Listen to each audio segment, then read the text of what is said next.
Hello दोस्तों, welcome to our YouTube channel. आपका स्वागत है यहाँ पे। तो चलिए अपने आज मॉक टेस्ट 2 करने जा रहे हैं। ठीक है, तो पहला आपको करवाया था, उसके कुछ क्वेश्चन मैंने करवाए थे। आपको भी वैसे ही क्वेश्चन आपको इसमें प्रैक्टिस करनी है, क्योंकि अगर आप इस प्रकार के क्वेश्चनों की प्रैक्टिस करोगे तो वहाँ पे आपको कोई भी प्रॉब्लम नहीं आएगी। इसी प्रकार के क्वेश्चन वहाँ पे आते हैं। तो चलिए मैं मॉक टेस्ट 2 अपने करते हैं, और ध्यान से करना। जो भी क्वेश्चन आपको लगे कि सर ये थोड़ा नया क्वेश्चन लग रहा है, तो आप वैसे तो ये एग्जाम में आए हुए क्वेश्चन है, अगर आपको लगे कि ये कॉन्सेप्ट मेरे को थोड़ा सा कम आता है तो वो आप कॉपी में नोट कर लिया करो। ओके, पहले वीडियो को रोका करो, क्वेश्चन को करने की कोशिश किया करो, और फिर अपना सोल्यूशन मेरे पास से देखा करो। ओके, चलिए बच्चों स्टार्ट करते हैं। पहला क्वेश्चन क्या है? कमल ने बैंक में 6250 रुपये जमा करवाए। 2 साल में सीआई की दर से, सीआई मतलब चक्रवृद्धि ब्याज की दर से 7840 रुपये हो जाता है, तो ब्याज की दर निकालनी है। देखो बच्चों, कोई भी धन था पी, ठीक है, ये कितना हो गया? मिश्र धन बन गया, ए बन गया। ठीक है, तो यहाँ पे देखो, जब भी अपने दर निकालते हैं रेट ऑफ इंटरेस्ट, तो ये 1 साल की निकालनी होती है ना। ये जब भी अपने ये से लिखा होता है ना 12%, इसका मतलब इसके आगे ये भी लिखा होता है प्रति वर्ष लिखा होता है। हमेशा देखना, कहीं भी कोई भी क्वेश्चन हो चाहिए कहीं ये लिखा होता है ना। तो आपको 1 साल की निकालनी है। तो देखो 6250 रुपये थे आपके पास, कितने हो गए हैं? 7840 हो गए। अब इसको काटो, ये कितने का है? 2 ईयर का है कंप्लीट मिश्र धन। 0 से 0 कट गया, ये क्या बन गया? कटेगा क्या? नहीं कटेगा। अब आपको 1 ईयर का निकालना होता है ना, तो इसको क्या किया करो, आप इसको वर्गमूल निकाल लिया करो, है ना। तो 625 का वर्गमूल करना है, और इसका भी क्या करना है? 784 का वर्गमूल करना है। ठीक है, तो ये हो जाएगा 25, और ये कितना हो जाएगा? 28। अब देखो, इसका मतलब ये 1 साल में है। कोई धन 25 रुपये था, वो 28 रुपये हो गया, तो कितना रुपये ब्याज मिला, है ना। ब्याज में 3 रुपये किस पर मिला? 25 पर। तो 3 रुपये ब्याज मिला है 25 पर, गुणा में 100% में से कितना मिला होगा? समझ में आई क्या? तो ये रेट ऑफ इंटरेस्ट आ जाती है। तो 25 चौके 100 और 4 दिया 12, तो ये आपका 12% आ गया। देखो ये एग्जाम्पल ही मैंने ऐसे ही लिया था, और इसका आंसर भी कितना आ गया? 12% आ गया है। अगर यहाँ पे 3 साल होगा तो अपने क्यूब रूट निकालेंगे, 4 साल होगा तो फोर्थ रूट निकालेंगे। ठीक है, वैसे 2 साल तक आएगा, आपके ज़्यादा नहीं आएगा। यही आपको सोल्यूशन करना है। तो इसका दूसरा तरीका होता है, क्या होता है? एक फॉर्मूला होता है, प्रिंसिपल इक्वल टू होता है P इंटू 1 प्लस में R अपॉन 100। इसकी पावर कितनी होती है? N। ठीक है ना। ये आपको दिया हुआ है 7840। ये मूलधन कितना है? 6250। यहाँ से 1 प्लस R अपॉन 100, यहाँ से क्या आएगा? पावर कितनी? 2 साल है ना। अब देखो ये इसके नीचे जाएगा, 784/625। देखो 0 से 0 मैंने काट दिया। यहाँ से क्या आएगा? 1 प्लस R अपॉन 100 का होल स्क्वायर। अब देखो यहाँ पे स्क्वायर है, तो इसको इसका भी स्क्वायर बनाना पड़ेगा। किसका स्क्वायर बनेगा? आप बोलोगे सर 28/25 का होल स्क्वायर बनेगा। दोनों तरफ स्क्वायर है, हट जाएगी, तो 1 plus R upon 100 equal to आएगा 28 अपॉन क्या आएगा बच्चों? 25। ठीक है, अब ये एक इधर जाके माइनस होगा, तो क्या बनेगा? R upon 100। इसको मतलब मैं R% लिख सकता हूँ क्या? यही तो होता है। तो 78, 28 माइनस 25 अपॉन क्या आ जाएगा? 28। ठीक है ना। या गुणा में क्या लगाओगे? जब इसके 100 इधर जाएगा गुणा में, इसको R% लिखो या R लिखो, एक ही बात है। कहाँ गया? ये रहा। ठीक है ना, R की वैल्यू आ जाएगी, उसके साथ प्रतिशत लगा तो प्रतिशत लगा देना। ठीक है, ये कितना आ गया? R इक्वल टू आ जाएगा 3 बच गया, अपॉन में 28 इंटू में 100। हाँ, नीचे 25 है, सॉरी कितना है बच्चों? नीचे इसमें क्या है? ये था 25। यहाँ से इसका कितना आ गया बच्चों? 3/25, और गुणा में कितना? 100। क्रॉस मल्टीप्लाई कर दिया ना, 25 चौके 100, तो 4 दिया 12। ये परसेंट, इसके साथ परसेंट लगा देना। तो ये ऐसे भी निकाल सकते हो, और वो ट्रिक है वो भी निकाल सकते हो। चलिए नेक्स्ट क्वेश्चन पे चलते हैं। 18 लड़कों के अंकों का औसत कितना है बच्चों? 16 है। कक्षा में कुल 30 विद्यार्थी है, का औसत 30 विद्यार्थियों का औसत 18.1 है। लड़कियों के प्राप्त अंकों का औसत ज्ञात कीजिए। देखो, जब भी आपको क्या हो, एक बॉयज दिया है और एक क्या दिया है? गर्ल्स दी है। इसके 2 तरीके होते हैं, एक बेसिक होता है, एक आप इस प्रकार भी कर सकते हो। 18 लड़के हैं, तो टोटल लड़कियां 30 थी, तो इसमें थे कितने बच गई? 12 लड़कियां बच गई। कितनी? 12। अब 6 तिया 18 और 6 दूनी 12। ये तो है इसकी संख्या का रेशियो, नंबर्स का रेशियो भी, कितने लड़के हैं कितनी लड़कियां हैं। अब देखो इसने कहा है कि इसका रेशियो कितना है, ये है लड़कों का औसत, तो इनका एवरेज कितना है बच्चों, एक लड़के का इतना है तो 3 लड़के मान लें अपने, तो 3 का 48 हो जाएगा। यहाँ से इसका आपको ज्ञात करना है लड़कियों का औसत, ठीक है ना। तो यहाँ से इन टोटल का एवरेज कितना दे रखा है इसने दे रखा है 18.1। ओके, अब आप क्या करो, यहाँ से इसका कितना बनेगा 16 तिया 48, तो 16 तिया 48 प्लस का 2 इंटू एक्स 2x हो गया, कितने हैं टोटल 3 और 2 5, तो नीचे संख्या आती है, बराबर में क्या है एवरेज, ये इनका कितना एवरेज है 18.1। इसको सोल्व करेंगे क्या आएगा 48 प्लस का 2x इक्वल टू में 5, 18 5 90, 2x इक्वल टू क्या आ जाएगा, इसमें से माइनस करेंगे तो 48 माइनस होगा, तो कितना आएगा 5 2 ये 4, x इक्वल टू आ जाएगा 21.25। समझ में आई क्या बात। अगर आपको इस क्वेश्चन को दूसरे तरीके से करना है तो दूसरा तरीका क्या होता है, दूसरा तरीका इसमें कुछ नहीं होता, सेम का सेम अपने को ये लगाना होता है। देखो जैसे मान लो आपने किया 18 लड़कों का औसत 16 है, तो 18 इंटू 16 ये हो गया टोटल लड़कों का, तो 17 की स्क्वायर 289 288 आ गया इसका गुना, है ना। फिर कुल 30 लड़कों का औसत दे रखा है इसने, लेकिन लड़कियों का औसत नहीं दिया। अगर इसमें लड़कियों का एवरेज और जोड़ दें अपने, कितनी लड़कियां हो जाएगी, अगर 12 लड़कियां हैं, एक का औसत x है, तो टोटल कितना हो जाएगा 12x। इसको जोड़ देंगे तो किसके बराबर आएगा 30 का, 30 का औसत कितना है 18.1, इसको गुणा करो कितना आएगा 3 एकम 3 3 8 24 और 3 एकम 3 और 2 5, ठीक है ना, ये आएगा इसका। अब देखो ये बन गया 288 प्लस का 12x इक्वल टू में 543, यहाँ से इसको माइनस कर लेना इधर और 12 का भाग देना, आंसर आ जाएगा। ये बेसिक हो गया, ये इस तरीके से हो गया, ठीक है ना। चलिए नेक्स्ट पे चलो। एक सुमित ने 1 रुपये में 5 की दर से पेन खरीदे। देखो आपको देखो आर्टिकल यहाँ रखनी है, रुपये यहाँ रखने हैं, ओके। तो 1 रुपये में 1 रुपये है, रुपये के नीचे रुपये लिखो, कितने आर्टिकल पेन खरीदे 5, है ना। ये आर्टिकल का मतलब वस्तु हो गई, ये रुपये हो गए, ये पहली कंडीशन बोल रहा है।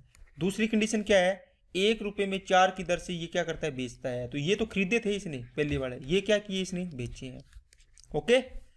तो अब आपको क्या करना होता है, हमेशा इसकी वस्तुएं बराबर करनी होती है। क्या करनी होती है, वस्तुएं बराबर। जब भी आपको वस्तुएं बराबर करनी होती है तो देखो ये है आर्टिकल वाला, ये 5 वस्तु ये 4 है, तो 4 का ऊपर कर दो 5 का नीचे गुणा कर दो, ये बराबर हो जाएगी। या 5 और 4 का एलसीएम ले लिया करो 20, तो इसको 20 बनाना है तो 4 से गुणा करना पड़ेगा, इसको 20 बनाना है तो 5 से करना पड़ेगा। इसका पूरे रेशियो में गुणा करो 4 का, कितना आएगा 4 5 20 वस्तु, और ये क्या आएगा 4 रुपये आ गया, है ना 4 रुपये। ये कितना आएगा 4 5 20 वस्तु, ये आ गया 5 रुपये। अब देखो 20 पेन मान लो आपने खरीदे 4 रुपये के, और 20 पेन आपने 5 रुपये के बेच दिए, पेन की संख्या बराबर होगी ना, आपको हमेशा आर्टिकल बराबर करनी है। तो 4 की चीज़ आपने 5 में बेची है, 1 रुपये का लाभ हुआ है। देखो प्रॉफिट परसेंट या लॉस परसेंट निकालते हैं तो प्रॉफिट अपॉन क्या आता है सीपी, इंटू में आता है 100%। अगर लॉस होगा तो लॉस आ जाएगा यहाँ पे नीचे सीपी गुणा में 100%। 1 का लाभ हुआ है, देखो किस पर हुआ है सीपी पर, देखो सीपी आ रहा है यहाँ से, गुणा में क्या आ जाएगा 100%, तो ये आ गया बच्चों 25% का क्या आ गया लाभ आ गया, ओके। चलिए नेक्स्ट क्वेश्चन पे चलते हैं।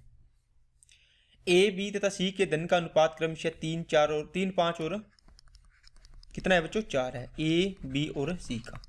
देखो ये रेशियो में दे रखा है, बी के पास ए से 80 रुपये अधिक है, कितने 80 रुपये अधिक है। देखो डिफरेंस दे रखा है किसका, बी और ए का। अब देखो यहाँ पर रेशियो में डिफरेंस कितना है, आप बोलोगे सर बी के पास ए से 2 रुपये अधिक है। देखो इसके पास 5 है, इसके पास 3 है, तो कितने का डिफरेंस है 2 का, तो 2 की वैल्यू कितनी है 80। आपको पूछा सी के पास कितने धन है, तो सी के पास कितना है 4, तो 4 की वैल्यू निकाल दो, 80 अपॉन 2 और इंटू में क्या आ जाएगा 4, 2 80 दूना 160 रुपये आ गया, ठीक है ना। तो ये सी का धन आ गया, तो बिल्कुल आसान सा क्वेश्चन है। देखो बच्चों नेक्स्ट क्वेश्चन क्या है, एपी अर्थमेटिक प्रोग्रेशन एक सीरीज है। इसमें क्या होता है, जैसे मान लो इसमें 3 4 फॉर्मूले होते हैं, टी एन बराबर होता है a plus n minus 1 into d. ये तो होता है अंतिम पद, लास्ट पद ज्ञात करने का, कौन सा पद क्या है, एनवा पद क्या है। एक होता है फॉर्मूला एस एन, ये होता है एन पदों का योग, तो ये होता है एन बाई 2 इंटू में 2a प्लस में एन माइनस 1 इंटू डी होता है। और एक एस एन पदों का इसका ही फॉर्मूला एक और होता है, क्या होता है उसमें एन बाई 2 और ए प्लस एल होता है। ए होता है प्रथम पद, ये होता है लास्ट, एल फॉर लास्ट पद, है ना, लास्ट पद हो जाएगा। तो ये फॉर्मूला अगर लास्ट पद नहीं दिए तो ये फॉर्मूला लगाना पड़ता है। अगर लास्ट पद और प्रथम पद दिया हुआ है तो आप ये फॉर्मूले से आंसर निकाल सकते हैं। तो अब अपने इस क्वेश्चन को करते हैं। इस क्वेश्चन में क्या है, 1 4 7 डैश डैश करके आएगा, तो इसके अंदर ये सीरीज दे रखी है आपको।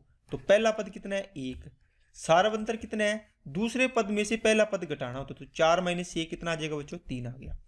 अब आपको n की वैल्यू नहीं पता, ज्ञात करनी है। अब आपको कौन सा फॉर्मूला लगाना होगा, आप बोलोगे सर ये लगाएंगे, क्यों, क्योंकि इसका योग दिया हुआ है 925, ठीक है, 925 दे दिया। n का मान ज्ञात करना है, यहां से 2a की वैल्यू कितनी है 1, तो 2 एकम कितना हो जाएगा 1, प्लस का n - 1 इंटू में d का मान कितना है 3 है। अब इसको सोल्व करना है, बस इसको इधर गुणा करेंगे तो कितना हो जाएगा, 9 दूनी 18 और 25 दूना 50, तो 1800 कितना हो जाएगा बच्चों, 50 हो गया। यहाँ से n आएगा 2 प्लस 3n माइनस का 3, इसको सोल्व करो तो 1850 इक्वल टू n, तो ये आ गया 3n माइनस का 1। अब देखो बच्चों, यहाँ से आगे अपने सोल्व करेंगे तो ये द्विघात समीकरण बन जाएगी, लेकिन आपको जब पेपर में ऑप्शन दिए हो ना, तो आप इस प्रकार की समीकरण बने तो इसमें क्वेश्चन का ऑप्शन रख के देख लिया करो। n का मान, ये सारे n के मान है, इसमें से कोई भी हो सकता है। जैसे n का मान आपने 25 लिया है ना, अपने 25 लेके देखते हैं, तो 25 लेंगे तो देखो यहाँ पे n की वैल्यू 25 रखेंगे, यहाँ पे क्या आएगा अंदर 25 दिया 75, 75 में से एक गया 74। अब देखो ये गुणा करें तो इसके बराबर आना चाहिए, तो 25 7 175, 25 चौका 100, बताओ कितना आ रहा है 5, ये आ रहा है 1850, देखो इसके बराबर आ रहा है। इसका मतलब n की वैल्यू कितनी है 25, मतलब ए ऑप्शन अपना सही है ना। देखो पहला ऑप्शन लेते ही आंसर आ गया। अगर इसको हल करेंगे थोड़ा लेंथी जाएगा, एक पेज भर जाता है इसमें, ठीक है। चलिए नेक्स्ट क्वेश्चन पे चलते हैं। देखो 12 सदस्यों का औसत वजन कितना है, 12 सदस्यों का औसत वजन कितना है। एवरेज का फॉर्मूला आपको पता होगा, क्या होता है बच्चों, एवरेज का फॉर्मूला होता है टोटल अपॉन क्या होता है, टोटल, जैसे इसका एवरेज दिया हुआ है क्या 10 का औसत दिया हुआ है, टोटल रन या टोटल अमाउंट बटे टोटल नंबर, ठीक है। ये नंबर का मतलब संख्या होगी। जैसे मान लो इसने 12 सदस्यों का औसत वजन 10 दिया है, मान लो एक बंदे के पास 10 रुपये है, तो 12 बंदों के पास कितने हैं, मान लो एक कोई भी एक ग्रुप है, उसके अंदर मान लो 12 लोग हैं, प्रत्येक व्यक्ति के पास 10-10 रुपये है, प्रत्येक व्यक्ति के पास। तो टोटल आप निकालोगे तो आप सीधे ही कर लोगे, जोड़ोगे थोड़ी इनको 10-10 करके। आप कहोगे कि सर ये तो 12 × 10 मतलब 120 रुपये हो गए टोटल। तो 12 का औसत 10 है, तो इसका टोटल कितना हो जाएगा, आप बोलोगे सर टोटल हो गया इसका 120। इसी प्रकार दूसरा सदस्य हो रहा है n हो रहा है, पता नहीं इनकी संख्या, इसका कितना है टोटल है 12, और एवरेज कितना है 12, तो इसका टोटल कितना हो जाएगा, कितना हो जाएगा, तो 12 × n हो जाएगा। ये कहता है सभी सदस्यों का औसत कितना है 11.2 है, कितना है 11.2। तो आप क्या करोगे 12 + n है, इसका औसत कितना दे रखा है 11.2, इसको टोटल निकालोगे तो ये इन दोनों के टोटल के बराबर होगा, ये होगा कि नहीं होगा बताओ टोटल, समझ भाई क्या बात है। तो 11.2 इंटू आ जाएगा 12 + n, इसको सोल्व करेंगे तो 120 + 12n। देखो एक ग्रुप था लड़कों का, पहला ग्रुप, दूसरा ग्रुप था, इन टोटल सभी का दे दिया इतना, तो 11.2 इंटू में आ जाएगा बच्चों 12 + n, इसको करेंगे 120 प्लस का 12n इक्वल टू आएगा 12 को इससे गुणा करो, 12 दूना 24, 2 12 × 12 और 2 14, 12 × 12 और 1 13, तो ये आ गया 134.4 प्लस का 11 पॉइंट कितना आ जाएगा 2। ये देखो ये n वाली चीज़ इधर ले जाओ n के साथ, तो यहाँ से घटाओगे तो 0.8 आएगा n, ये इसके साथ घटाओगे तो 120 घटाओ इसमें से 4 1 14.4 आएगा। तो यहाँ से n की वैल्यू कितनी आएगी, ये देखो इसको करेंगे तो कितना आ जाएगा 118, ये सीधा 18 आ जाएगा, 14.4 बटे 0.8, यहाँ से ये पॉइंट से पॉइंट कट जाएगा, ये काटोगे तो कितना आ जाएगा 18, ठीक है। अगर बच्चों इसको दूसरे तरीके से करना हो आपको, कैसे करोगे आप बोलोगे सर 12 का एवरेज दे रखा है कितना 12 लोग है, ये तो नंबर है, ठीक है, और दूसरा सदस्य थे, एक फर्स्ट ग्रुप है और एक सेकंड, 2 ग्रुप है, इसमें 12 सदस्य, इसका एवरेज 10 है, इसके n सदस्य, इसका एवरेज कितना है 12 है, और इन सभी टोटल का एवरेज कितना दे रखा है 11 पॉइंट कितना दे रखा है बच्चों 2, ठीक है। तो अब देखो जब भी आपको टोटल निकालना हो कुल, तो आप क्या करते हो एवरेज इंटू संख्या या यहाँ पे नंबर लिख दूं मैं, ये होता है। तो एवरेज कितना है, ये देखो एवरेज 10, यहाँ से इसका रेशो नहीं बना सकते, लेकिन इसका एवरेज आपका रेशो बना लो आप जी, इसका कितना आ जाएगा 5, इसका कितना आ जाएगा 6। इसको छोटा कर लिया करो, ठीक है। तो यहां से देखो 12 पंजे 60 प्लस 6 इंटू एन 6n बटे में टोटल क्या आएगा 12 प्लस n संख्या आएगी नीचे। और बराबर में क्या आता है बताओ, बराबर में क्या आता है, बराबर में एवरेज आता है। कितना एवरेज है 11.2। अब इसको सोल्व करेंगे तो n की वैल्यू 18, इसमें कितनी आ जाएगी 18 आ जाती है, ठीक है ना। क्रॉस मल्टीप्लाई करके इसको सोल्व करते हैं।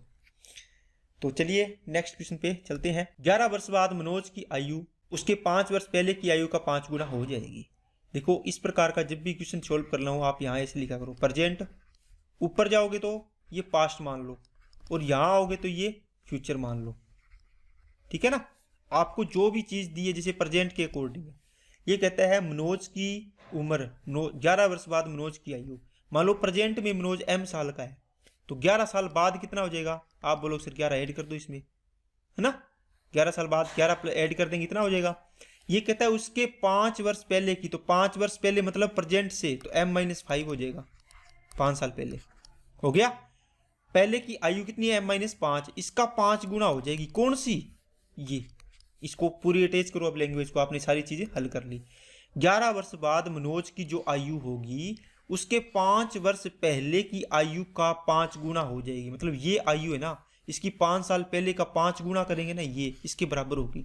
इन दोनों को बराबर कर दो, m+11 equal to m-5 into में क्या आ जाएगा बच्चों 5। यहाँ से m+11 equal to 5m minus का 25, m इधर लेके आओ तो कितना बचेगा 4m, ये 25 इधर जाएगा तो कितना हो जाएगा 36। तो m की वैल्यू यहाँ से काटेगी तो कितने आएगी बच्चों 9। इसका मतलब हुआ m प्रेजेंट में 9 ईयर का है, 9 साल का है। तो मनोज की वर्तमान आयु कितनी है 9 साल, ठीक है। तो आसान सा क्वेश्चन है। चलिए नेक्स्ट क्वेश्चन पे चलते हैं। देखो बच्चों दो बिंदु A और B, ये है A पॉइंट ये है B। यहाँ से 60 किलोमीटर पर आवर की स्पीड से इधर जा रहा है और ये 40 किलोमीटर पर आवर की स्पीड से किसमें B की तरफ जा रहा है। अब ये कहता है कि ये दोनों स्थानों के मतलब कहता है कुल 5 घंटे बाद मिलते हैं। 5 घंटे बाद मिलने का मतलब है ये यहाँ से चल रहा है यहाँ जा रहा है यहाँ तक पहुंचा होगा और ये यहाँ से यहाँ तक पहुंचा होगा 5 घंटे में। तो इनका टाइम क्या हो गया सेम हो गया। ये भी 5 घंटे चल रहा है, सेम टाइम पर चल रहे हैं दोनों एक ही जगह से। तो ये क्या करेंगे, ये भी 5 घंटे चलेगा ये भी 5 चलेगा। तो इनके लिए अपने रिलेटिव स्पीड निकाल लेते हैं। तो रिलेटिव स्पीड कितनी आएगी 60 और 40 दोनों स्पीड को एक दूसरे की ओर आते हैं तो ये जुड़ जाती है ना। तो 100 किलोमीटर पर आवर बन जाता है। तो यहाँ से टाइम कितना लग रहा है 5 आवर, दोनों के लिए 5 घंटे ही है। तो टोटल आपको डिस्टेंस निकालनी हो कितनी बनेगी तो आप इस ऐसे निकाल सकते हो। इसको क्या आएगा स्पीड इंटू टाइम। तो टोटल रिलेटिव स्पीड आएगा यहाँ पे कितनी है 100 इंटू में कितना आ जाएगा 5, तो ये कितनी आ गई 500 किलोमीटर। इसका मतलब हुआ ये A से B तक दूरी है ना टोटल ये कितनी है 500 किलोमीटर है। और अगर आप इसको तोड़ के करो कि सर ये भी 5 जाएगा तो 60 की स्पीड से 5 घंटे में ये कितना करेगा 300 किलोमीटर। ये 40 की स्पीड से 5 घंटे में ये कितना करेगा ये इतनी दूरी। देखो यहाँ से यहाँ तक मान लो ये यहाँ पे मिले हैं, एक सेकेंड यहाँ पे मिले हैं तो ये इतनी दूरी तो कौन करेगा B यहाँ तक जाएगा और A यहाँ से यहाँ तक कितने आएगा 300 किलोमीटर आ जाएगा। ये कितनी आएगा ये 200 आएगा। क्यों 40 की स्पीड से 5 घंटे में 200 कवर करेगा, ठीक है ना। तो इस प्रकार इसका आंसर कितना आ जाएगा टोटल 500। अगर पूछे A ने कितनी दूरी तय की यहाँ तक तो 300 और B ने कितनी की है यहाँ तक मिलने तक तो 200 किलोमीटर। ओके चलिए बच्चों नेक्स्ट क्वेश्चन पे चलते हैं। अब देखो ये वर्गमूल निकालना आता है सभी को। अगर ये दे दे कि 16 का वर्गमूल निकालो तो आप कहते हो 4 आएगा सर, है ना। या आपको कह दे 25 का वर्गमूल निकालो तो आप कहोगे सर ये तो 5 आएगा। लेकिन जब भी आपको इस प्रकार का वर्गमूल निकालना होता है तो आपको सबसे पहले देखना होता है क्या निकालना है सबसे बेस्ट है, ना निकालना है तो क्या करना होता है।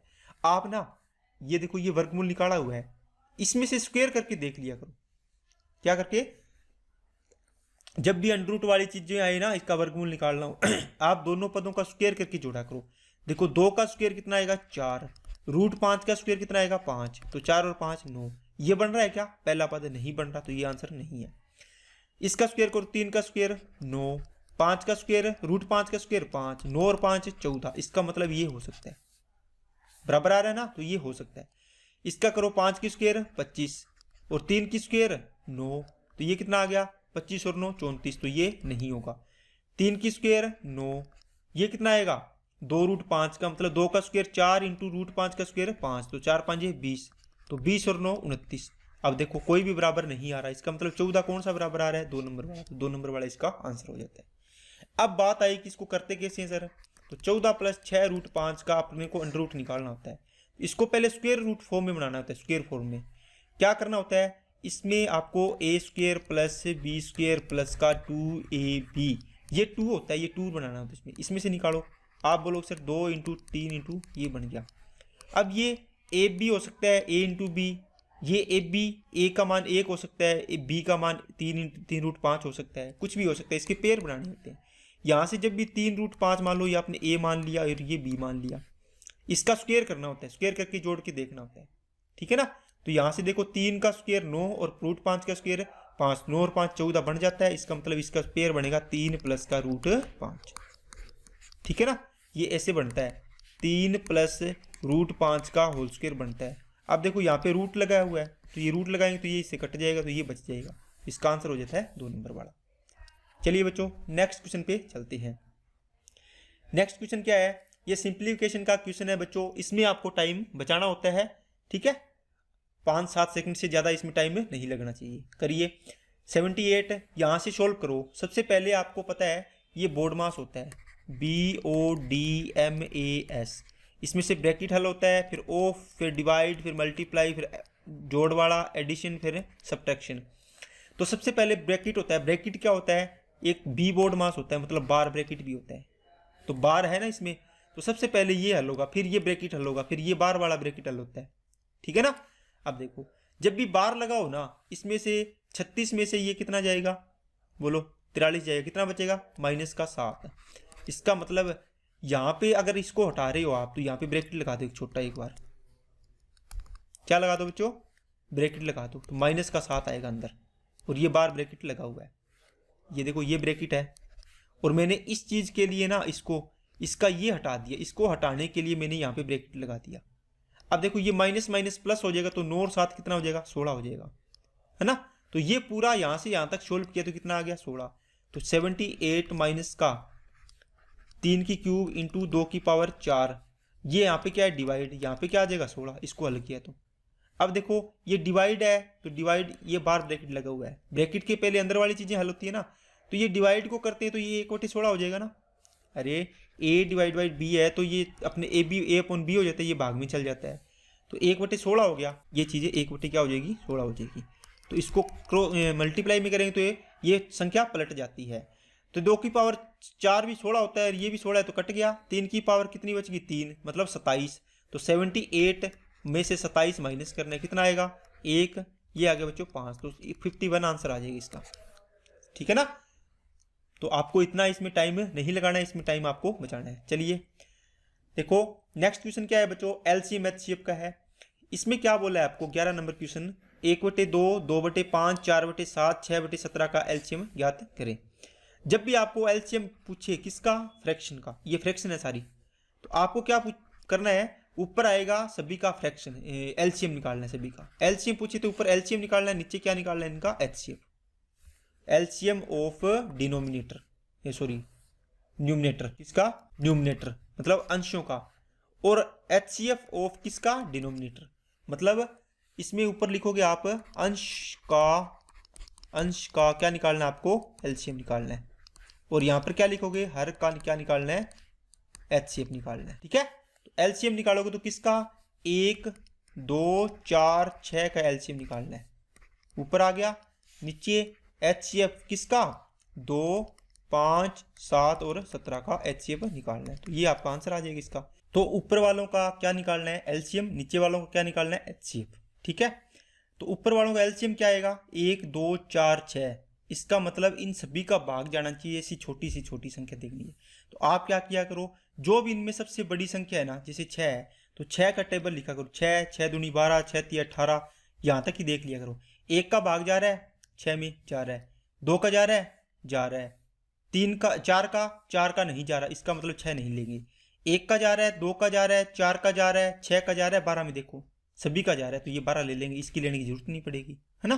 तो यहाँ से ऊपर से क्या आ गया 12, नीचे 2 5 7 17 HCF मतलब सभी में कॉमन, सभी में क्या लेना होता है कॉमन। ठीक है, तो सभी में कॉमन कितना आएगा, इसमें से 1 आएगा, कोई कॉमन चीज नहीं आ रही है, इसलिए क्या मानेंगे अपने इसको, इसका HCF कितना आ जाएगा 1, तो इसका आंसर कितना आ जाएगा 12, तो ये आ जाएगा इसका बी नंबर। ओके बच्चों, चलिए नेक्स्ट क्वेश्चन पे चलते हैं। 0.0236 पर बार है, ओनली 236 पर बार है, इसको सरलतम रूप में लिखना है। देखो बच्चों, जब भी आपको ऐसा क्वेश्चन हल करना हो तो आपको पता है जिस पे बार है उतने के लिए 9 आता है, जिस पे बार नहीं है उसके लिए क्या आता है 0 0 आता है। ओके, तो यहां से देखो 236 है, ये देखो इसमें से आपको देखो पहले नीचे वाली चीजें हल कर दो। नीचे 2 अंक पर बार है, देखो तो नीचे क्या आ जाएगा 2 बार 9 आ जाएगा। अब डेसिमल के बाद कितने अंक पर बार नहीं है, आप बोलोगे सर एक तो ये रहा एक ये रहा, 2 अंक पर नहीं है तो 2 बार 0 आ जाएगा। कितने पे बार है उस पर तो 9 आता है, उसके लिए तो जितने पे बार नहीं है उस पर क्या आ जाएगा 0 आ जाएगा। 2 अंकों पर बार नहीं तो 2 बार 0 आ गया। अब क्या किया करो, अब ये चीजें भूल जाओ। अब यहां से 236 में से जिस पे बार नहीं है, अब इस चीज को, ये तो बार और 9 बार है, ये तो किसके लिए होता है, यहाँ पे नीचे लगाने के लिए होता है। अब आप डायरेक्ट किया करो इसको, 236 में से जिस पे बार नहीं है वो चीज घटा दो। कितने पर बार नहीं है 0 2 पर, तो 0 2 इसमें से माइनस कर दो, तो क्या आ जाएगा 234 अपॉन आ जाएगा 9900। अब यहाँ से काटो इसको, 3 7 21, 3 8 24, 3 से काटेंगे 3300 आ जाएगा। फिर इसको काटेंगे कितने से 6 से, तो 13 6 78 होता है, 6 5 30, 6 5 30 0 आ गया, तो 13/550 आ गया। इसका मतलब सी नंबर आंसर इसका आ गया। ओके, तो इस प्रकार इसको हल करना होता है। चलिए नेक्स्ट पे चलते हैं। नेक्स्ट क्वेश्चन क्या है बच्चों, ये बिल्कुल आसान क्वेश्चन होता है लेकिन बच्चे इसमें बहुत डरते हैं। देखो x बराबर कितने है, y की पावर a, ठीक है, और y की वैल्यू क्या दे रखी है z की पावर b, तो यहां y की वैल्यू रख दो ना आप, तो x बराबर क्या आ जाएगा, y की पावर कितनी आ जाएगी, y की पावर, तो ये तो पावर है y की, तो y की वैल्यू क्या है z की पावर b, तो y की जगह रख दिया, ये ऊपर पावर थी, ये देखो y की वैल्यू रख दी, ऊपर पावर a है, ये a रख ली अपने। ओके, इसको सोल्व करेंगे तो क्या आएगा z की पावर b इंटू a, ठीक है ना, ये गुणा हो जाती है ना। अब देखो x बराबर यहाँ पर z की वैल्यू दे रखी है, देखो यहाँ पे z की वैल्यू कितनी है x की पावर c, तो यहाँ x बराबर z की वैल्यू रखो कितनी है x की पावर c, ऊपर क्या है b की पावर b इंटू a, ये देखो ये ब्रैकेट है, ये गुणा हो जाएगी तो क्या आएगा x बराबर में आ जाएगा बच्चों, क्या x बराबर आ जाएगा x की power c into b into a, तीनों गुणा में है ना, ये आ गया। अब देखो अब यहाँ पे x की पावर 1 है, देखो आधार समान है तो घाते में क्या होगी बराबर, इसका मतलब हुआ a इंटू बी इंटू सी बराबर 1 आ गया। देखो ये घात है ना, ये इसके बराबर होगी इसकी पावर के, तो इसकी वैल्यू आ गई कितनी 1, इसका मान कितना आ गया 1 आ गया। क्या बात समझ में आई है क्या सभी को। लेकिन आपको क्या पूछा हुआ है, आपको क्या पूछा हुआ बच्चों, ये अगर ए बी सी इसके अंदर, सॉरी ए बी सी पूछना था इसको, A B C, A into B into C, तो ये इसका आंसर कितना आ जाएगा 1 आ जाएगा। अगर आपको वो चीज निकालनी हो तो वो चीज भी वैसे निकल जाएगी। बाकी आपको पूछा है ए इंटू बी इंटू सी पूछा था, तो इसका आंसर कितना आ गया ए इंटू बी इंटू सी का 1 आ गया। चलिए नेक्स्ट क्वेश्चन पे चलते हैं। देखो ये भी सिंप्लीफिकेशन का क्वेश्चन है, बिल्कुल आसान। देखो जब भी पावर क्या होती है a अपॉन बी की पावर माइनस होती है ना, माइनस n है, इसका मतलब इसको पॉजिटिव करेंगे तो ये आएगा 1/a/b की पावर n, ठीक है। यहां से क्या बनेगा, नीचे a की पावर n/b की पावर n, ये ऊपर चला जाएगा तो ये क्या बन जाता है b की पावर n/a की पावर n बन जाता है, या फिर b/a की पावर होल पावर n लिख दो। इसी को डायरेक्ट अपने लिखेंगे 243/32, इसको पलट दिया, देखो मैंने ध्यान से देखो पलट दिया ना, ये भी पलट गया था, ये देखो इसकी पावर कितनी हो जाएगी 4/5 हो जाएगी, ठीक है। इसको अब 4/5 है तो इसको पावर बनानी है, तो ये कितने की पावर बनेगी, आप बोलोगे सर 3 की पावर ये बनेगी 5, और ये भी बनेगी कितनी 2 की पावर कितनी बनेगी 5। तो इसको मैं इस प्रकार लिखने के बजाय क्या इसको ऐसे नहीं लिख सकते, 3/2 की पावर बनेगी 5, है ना, इसकी पावर भी होगी 5, इसकी पावर भी 5 है, और ऊपर कितनी पावर है 4/5, यहाँ से ये कट गया तो 3 की पावर 3/2 की पावर कितनी आ जाएगी 4, इसका मतलब 3 की पावर 4 होगी 81, और 2 की पावर 4 होगी तो 16 आ जाएगी। तो कौन सा आंसर आएगा 81/16, तो ये आ जाएगा इसका बी आंसर। ओके, तो ये बात आपको समझ में आई होगी। तो आज के लिए अपने इतने ही क्वेश्चन है। आपका मॉक टेस्ट सेकंड था, मॉक टेस्ट सेकंड, तो आपको ये अच्छे लगे होंगे क्वेश्चन, आपको इसकी प्रैक्टिस करनी है, तो हर रोज अपने टेस्ट करते जाएंगे और आपकी प्रैक्टिस होती जाएगी। तो एसएससी जीडी और BSSC BSSC के लिए बिहार SSC का एग्ज़ाम है, उसके लिए आपको मोस्ट इंपॉर्टेंट क्वेश्चन मैं करवा रहा हूँ जो प्रीवियस ईयर आए हुए हैं। अगर ऐसे क्वेश्चन करोगे तो आगे आपको इसमें जब पेपर में करोगे तो आपको परेशानी नहीं आएगी, ऐसे ही क्वेश्चन आपको देखने को मिलेंगे। तो अगर वीडियो पसंद आई है तो लाइक करें और अपने ज़्यादा से ज़्यादा दोस्तों के पास इसको शेयर कर दो खूब। ओके, और चैनल को सब्सक्राइब नहीं किया तो चैनल को सब्सक्राइब जरूर करें। ओके।